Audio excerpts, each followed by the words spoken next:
میرے نوجوان بہن بھائی اور بڑے بھی کیا سیکھ رہے ہیں ابھی کہ آپ کی زندگی میں کچھ ایسے لوگ ہوتے ہیں، فرعون نہیں ہوتے، ان کی طرف اشارہ بھی کرنے کی ضرورت نہیں ہے، لیکن وہ آپ کو جذباتی بنا دیتے ہیں، اور جب وہ آپ جذباتی بناتے ہیں تو آپ جذباتی ہو جاتے ہو، اور یہی آپ کی غلطی ہے کہ آپ جذباتی ہو جاتے ہو۔ جو بات کرنی ہوتی ہے اس پہ رہا کرو، اپنے آپ کو ٹھنڈا رکھو، غصہ کرنے کی ضرورت نہیں، رونے کی ضرورت نہیں، نروس ہونے کی ضرورت نہیں، خاموش ہونے کی ضرورت نہیں، کانفیڈنس رہنا ہے، ٹھنڈا رہنا ہے، اپنے آپ کو پکا کرنا ہے۔ موسیٰ علیہ السلام کی آیات سے تھوڑی ہمت لینی ہے کہ کیا کرنا چاہیے اس سچویشن میں۔ اچھا، اب فرعون کو بھی سمجھ آ گیا کہ یہ تو ہٹنے والے ہیں نہیں، یہ بھی ڈھیٹ ہو گئے، دوبارہ انہوں نے بات کر دی، تو آگے سے پھر کہا کہ اب اس کو کیسے ڈیل کیا جائے، تو وہ کہتے ہیں، فرعون کہتا ہے قال فرعون وما رب العالمین، کیا رب العالمین؟ دوسری ٹیکٹک اس کی، وہ بھی بہت سارے لوگ استعمال کرتے ہیں، لاہور میں نہیں صرف ملتان میں، وہ یہ ہے کہ کوئی سنجیدہ بات آپ نے کرنی ہے، آگے سے کوئی کہتے کیا بات کریں یار چھوڑو، یا کوئی کہہ دے یہ کوئی بات ہے کرنے کی، شکل دیکھیے اپنی یہ جو ہے نا، یہ وما رب العالمین کی تفسیر ہے، یعنی کسی چیز کو ڈسمس کرنا جیسے اس کی کوئی اہمیت ہی نہیں ہے۔ جی میں نے آپ سے ایک ضروری بات کرنی ہے، ٹائم نہیں ہے میرے پاس، اچھا کیا پتہ نہیں اب ضروری بات یہ چیز جو ہے نا، اور یہ کئی رشتوں میں یہ بات کئی سالوں تک چلتی رہتی ہے، کئی سالوں تک چلتی رہتی ہے، بات ڈسمس کی جا رہی ہے، میرے پاس اس بات کا کوئی اسٹیمنا نہیں ہے، اچھا بڑا لمبا دن تھا میرا، میں بہت اسٹریس ہوں، مجھے یہ بات نہیں کرنی، اگلے دن مجھے یہ بات نہیں کرنی، 4 دن بعد آپ بات کرنے کی کوشش کرو، یار کیا رٹا لگایا ہوا ہے، نہیں کرنی بات مجھے، ہر بار یہی بات، یعنی وہ بات کرے گا نہیں اور کہے گا ہر بار یہی بات ہوتی ہے، دیکھا نا؟ تو یہ ہے وما رب العالمین، تنزیہ بات ہے، ڈسمس کرنے والی بات ہے۔ اب اس کے بعد بھی انسان چپ ہو جاتا ہے، اب یہ بات کرنا ہی نہیں چاہ رہا، میں کیا کروں آگے سے، مجھے تو چپ کرا دیا انہوں نے اس طرح۔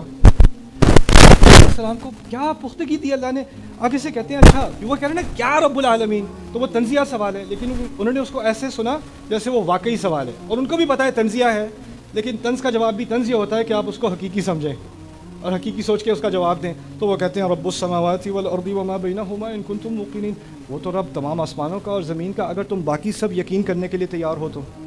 یعنی دوسری دفعہ اس نے فرعون کو ڈسمس کیا، انہوں نے باقی سب سے بات کر رہے ہیں، اور کس چیز کا ذکر کیا؟ آسمانوں کا اور زمین کا۔ آسمان اور زمین کی اہمیت سمجھ لیں۔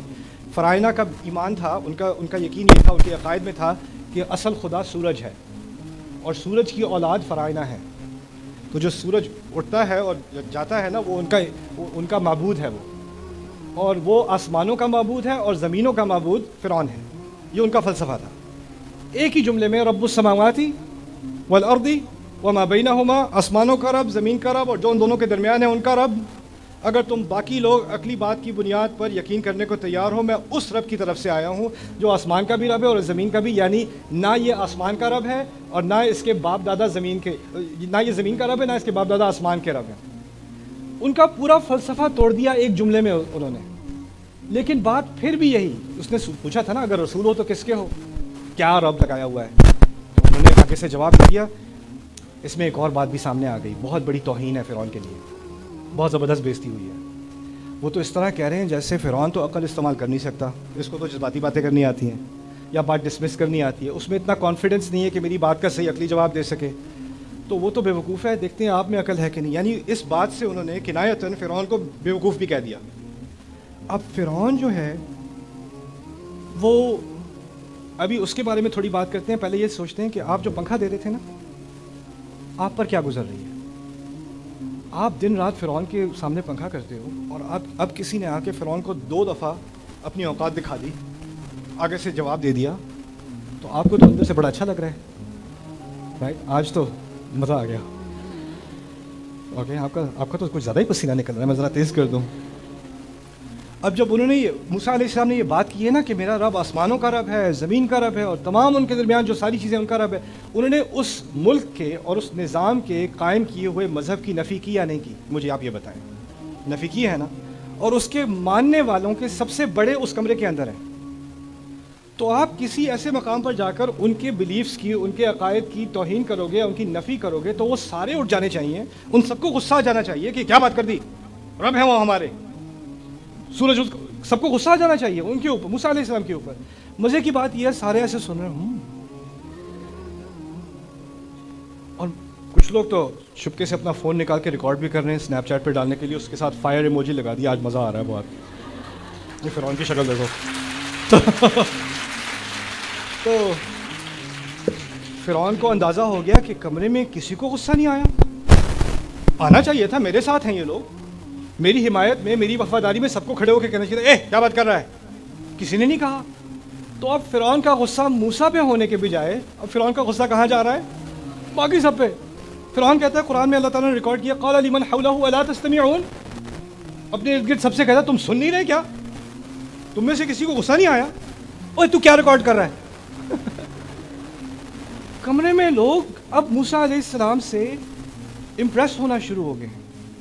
اب بات یہ سمجھنے کی کوشش کریں کہ جب یہ بات شروع ہوئی تھی تو موسیٰ علیہ السلام بالکل یہاں پہ تھے، فرعون وہاں پہ تھا، ایک دو جملے ہوئے ہیں اور فرعون کا مقام اپنے ہی محل کے اندر نیچے ہو رہا ہے، اور آہستہ آہستہ موسیٰ کا مقام اونچا ہو رہا ہے۔ اس کے اندر، اس کمرے کے اندر بیٹھے ہوئے لوگ اب آہستہ آہستہ موسیٰ علیہ السلام سے امپریس ہونا شروع ہو گئے ہیں۔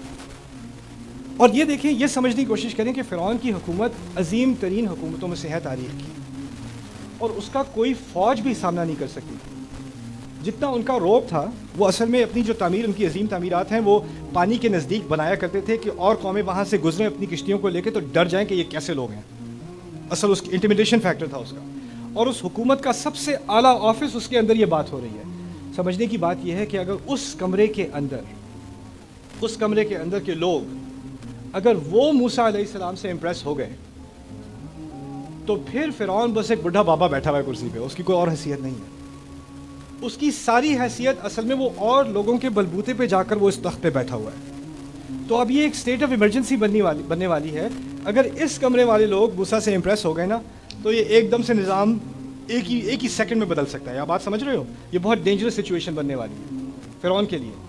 عجیب بات ہے کہ اگر آپ اس قصے کی شروعات میں سنیں تو موسیٰ علیہ السلام پہاڑی پر تھے جب اللہ تعالیٰ نے ان سے کہا تھا کہ جاؤ فرعون کے پاس، الا یتقون، انہیں بچنا چاہیے، فرعون والوں کو بچنا چاہیے۔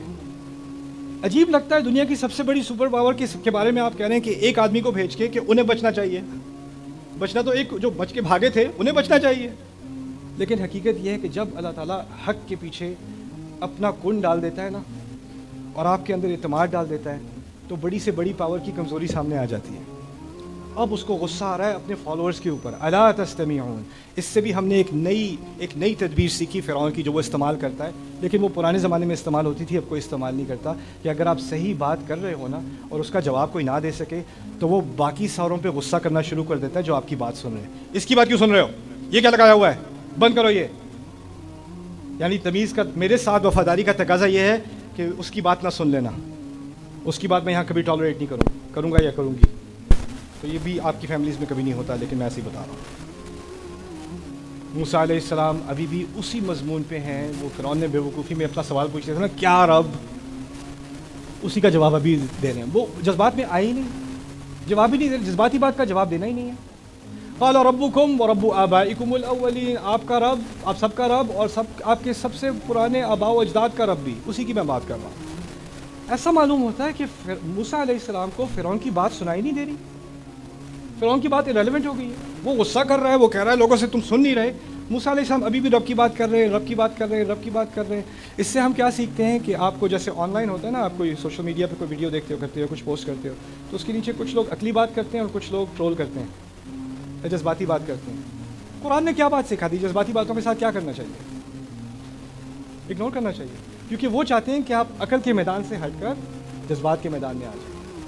اور قرآن سکھا رہا ہے کہ اس کی کوئی حیثیت نہیں ہے، اس کو آپ ایسے کرو کہ وہ ہے ہی نہیں، اس کی کوئی حیثیت، اس کی ویلیو ہی کوئی نہیں ہے۔ قال ربکم ورب آبائکم الاولین۔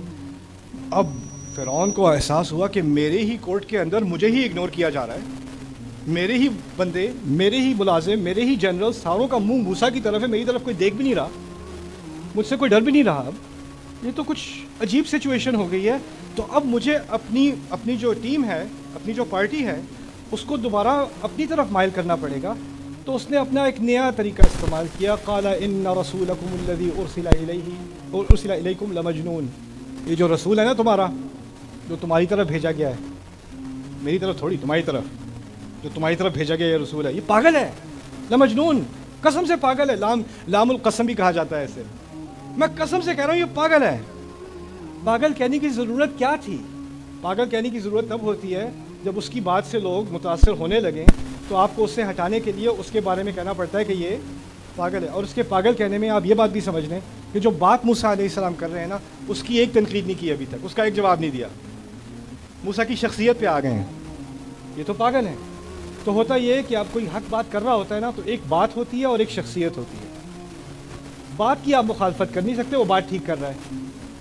تو کیونکہ آپ بات کی مخالفت نہیں کر سکتے تو اس کی حق بات کو مٹانے کے لیے آپ کی ساری محنت کس پہ لگ جائے گی؟ اس کی شخصیت پہ. یہ تو پاگل ہے, یہ تو یہ ہے, یہ تو ایسا ہے, اس کی بات کون سنے. ان رسولکم الذی ارسل الیکم لمجنون. آپ کو اندازہ ہو گیا ہوگا اب فرعون چاہ رہا ہے کہ اس کے لوگ اس کے ساتھ رہیں. یعنی فرعون تخت پہ بیٹھا ہوا کمزور ہو رہا ہے اور موسیٰ علیہ السلام زمین پہ کھڑے ہوئے زیادہ طاقتور ہو رہے ہیں. رب المشرقی والمغربی وما بینہما ان کنتم موقنین. میرا رب مشرق کا بھی رب ہے, مغرب کا بھی رب ہے, ان کنتم تعقلون, اگر تم میری بات سمجھ رہے ہو سارے. اب موسیٰ علیہ السلام نے خطرناک بات کر دی. وہ یہ کی کہ دیکھو مشرق کا رب اور مغرب کا رب یعنی سورج کے نکلنے کا اور سورج کے غروب ہونے کا رب میرا رب ہے, اگر باقی تم سب لوگ میری بات سمجھنے کی کوشش کر رہے ہو. اس کو کہتے ہیں اشارے میں بات کرنا. عقل مند کے لیے اشارہ کافی ہوتا ہے. دیکھو میں جس رب کی بات کر رہا ہوں وہ حکمرانی کا مستحق ہے, یہ انسان نہیں. دیکھو یہ کیسی باتیں کر رہا ہے, اس نے ایک عقلی بات ابھی تک نہیں کی. یہ جس بات سے پورے ملک کو چلائے گا. یعنی اب وہ چاہ رہے ہیں کہ اس روم کے اندر, اس کمرے کے اندر یہ کو ہو جائے. جس حکومت کی تصویریں ابھی امریکہ کے ڈالر بل پر ہوتی ہیں, جس کے ستون جا کر رومن امپائر نے ترکی میں جا کے لگائے, جگہ جگہ جا کے لگائے کیونکہ وہ اس سے اتنے امپریس ہیں, جس کی کنسٹرکشن کی بنیاد پہ حکومتی بلڈوں کا ڈیزائن ہوتا ہے, عمارتوں کا ڈیزائن ہوتا ہے, اس کی حکومت ہل رہی ہے. نہ کوئی فوج, نہ کوئی پیسے لگے, نہ کوئی میڈیا لگا, نہ کوئی کیمپین ہوئی, بس حق بات کرنے سے. حق پہ لگے رہو, پیچھے مت ہٹو. اب تو اگر وہ بات اگر تھوڑی سی بھی سن لی تو حکومت ختم ہے فرعون کی. تو اب اس نے اپنا آخری ہیلا استعمال کیا. وہ آخری ہیلا کیا ہے؟ لَإِنِ اتَّخَذْتَ إِلَٰهًا غَيْرِي لَأَجْعَلَنَّكَ مِنَ الْمَسْجُونِينَ. خبردار, اگر تم نے موسیٰ کو کہا تم میرے علاوہ کسی اور الہ کو پکڑا, کسی اور الہ پہ کے ساتھ لگے رہے, تو میں اس بات کو کر کے رہوں گا کہ تم جیل میں جاؤ, جیل والوں میں جانے کے ساتھ, جو باقی جیل میں جاتے ہیں ان کے ساتھ تم بھی جیل میں پھینکے جاؤ. دھمکی پہ آ گئے. یہ بات یاد رکھنا کہ جو حق کی بات کرتا ہے نا اس کو دھمکی کی ضرورت نہیں ہوتی, اس کو جذبات کی ضرورت نہیں ہوتی. ٹھیک ہے نا.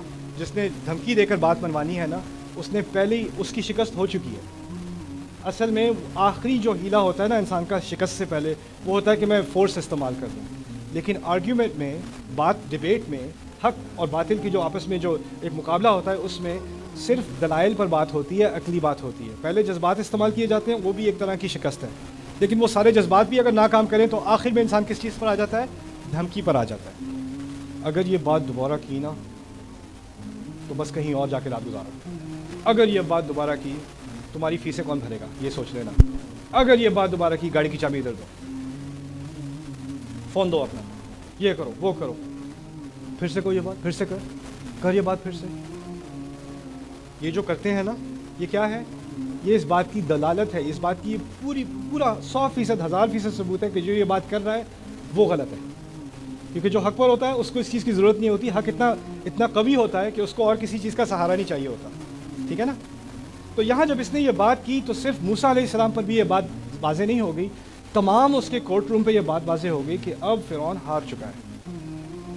اور اب موسیٰ علیہ السلام کو بھی پتہ چلا اگر انہوں نے دوبارہ بات کرنے کی کوشش کی تو کیا ہوگا؟ جیل میں پھینکے جائیں گے. شروع میں نے کہا تھا فرعون کو محبت تھی, اب محبت بھی کم ہونے لگی ہے. کیوں؟ کیونکہ جتنی بھی کسی کو محبت ہونا, جب ان کا کنٹرول ختم ہو رہا ہونا تو وہ جو ظاہری محبت تھی وہ بھی ختم ہونی شروع ہو جاتی ہے. کیونکہ انسان کو یا آخر میں یا کسی سے محبت ہے یا اپنے اقتدار سے محبت ہے. تو اس کو جتنی محبت اس کو اپنے اقتدار سے تھی اتنی موسیٰ سے نہیں تھی. یہاں تک کہ بہت بعد میں جا کے اس نے یہ بھی کہا قرآن میں, ذرونی اقتل موسیٰ ولیدعو ربہ, چھوڑو مجھے, میں خود ہی موسیٰ کو قتل کروں گا, پکار لے وہ اپنے رب کو. وہ بعد میں جا کے بات ہوئی. لیکن خیر اس بات کو اب مکمل کرتے ہیں. موسیٰ علیہ السلام نے آگے سے کہہ دیا اچھا ٹھیک ہے میں کچھ اور نہیں کہتا, بات تو ختم. لیکن جانے سے پہلے اولو جئتک بشیء مبین, میں اگر کوئی چیز آپ کو دکھا دوں جس سے بات واضح ہو جائے, میں کچھ کہوں گا نہیں, دکھا دیتا ہوں, کچھ لے آتا ہوں سامنے. تو فرعون بھی کہتا ہوگا